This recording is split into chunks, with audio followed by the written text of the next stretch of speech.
आज आपण कांद्याच्या पातीमध्ये 1 वाटी सुकट टाकून एकदम चटपटीत अशी रेसिपी पाहणार आहोत। तर व्हिडिओ शेवटपर्यंत नक्की बघा आणि जर चॅनलवर कोणी नवीन आलेला असेल तर लगेच सबस्क्राइब करा। तर नमस्कार, मी महिमाज रेसिपीमध्ये तुमचं अगदी मनापासून स्वागत आहे। तर सगळ्यात पहिल्यांदा इथे मी कांद्याची पात घेतलेली आहे। तर जे कांदे आहेत ते आपण सुरुवातीला कट करून घेऊ। तर इथे कांद्याचा जो भाग आहे तो मी कट करून घेतला आणि ही कांद्याची पात आहे तर बारीक बारीक अशी आपण कट करून घेणार आहोत। तर जास्त मोठे तुकडे नाही ठेवायचे, बारीक बारीक कट करून घ्यायचे। तर तुमच्या सगळ्यांना विनंती आहे की तुम्ही हा व्हिडिओ कुठून बघता हे मला कमेंट करून सांगा, म्हणजे व्हिडिओच्या शेवटी तुमचे आभार नक्कीच मानता येतील।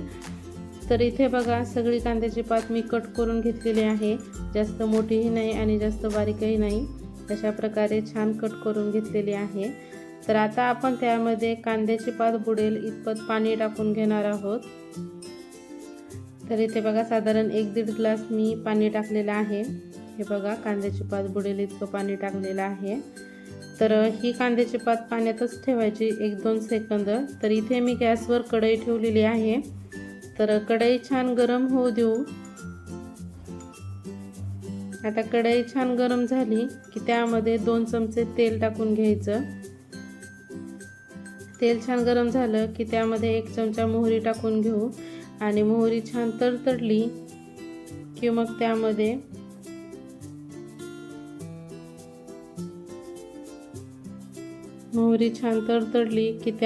लसूण टाकून घेऊ।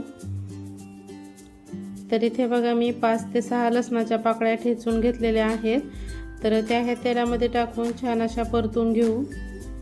तर लसूण आपल्याला छान असा डार्क होईपर्यंत, म्हणजे खमंग असा तळून घ्यायचा आहे। इथे बघा, अशा प्रकारे आता छान तळून घेतला की ही कांद्याची पात आपण पाण्यामधून निथळून घेऊ आणि ह्या लसणाच्या फोडणीमध्ये टाकू।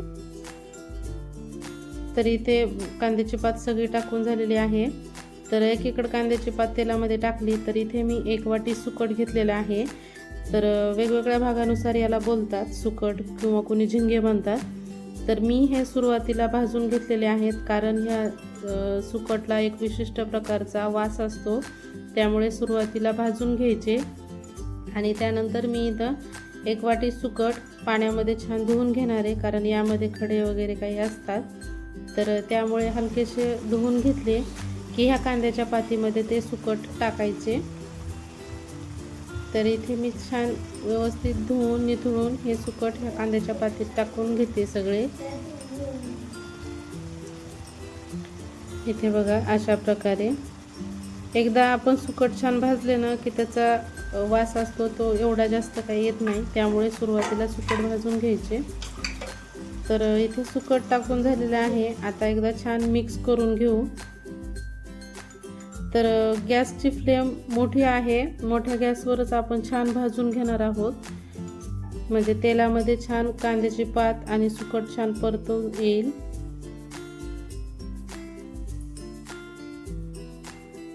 हे बघा, इथं छान असं परतून झालेलं आहे। साधारण 3 ते 4 मिनिट इथं मोठ्या गॅसवर मी परतून घेतलेलं आहे। तर आता यामध्ये आपण मसाले घालू। तर इथं त्यासाठी मी इथं 1 चमचा लाल मिरची घेतलेली आहे आणि पाव चमचा हळद आणि चवीनुसार मीठ। तर हे मसाले टाकून छान एकदा परतून घेऊ। यामध्ये दुसरा कोणता मसाला टाकायची गरज नाही।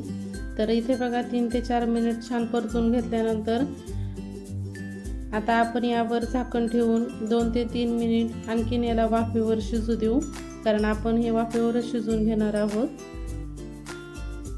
तर इथे बघा, 2 ते 3 मिनिट झालेले आहेत आणि छान असं परतून झालेलं आहे। तर तयार झालेली आहे आपली सुकट आणि कांद्याच्या पातीची चटपटीत अशी भाजी। तर ही रेसिपी कुणाला आवडली असेल तर लाईक करा, शेअर करा आणि चॅनलवर जर नवीन कोणी आलेलं असेल तर लगेच सबस्क्राईब करा, जेणेकरून नवनवीन व्हिडिओज तुमच्यापर्यंत येतील। तर हा व्हिडिओ शेवटपर्यंत पाहिल्याबद्दल सगळ्यांचे धन्यवाद।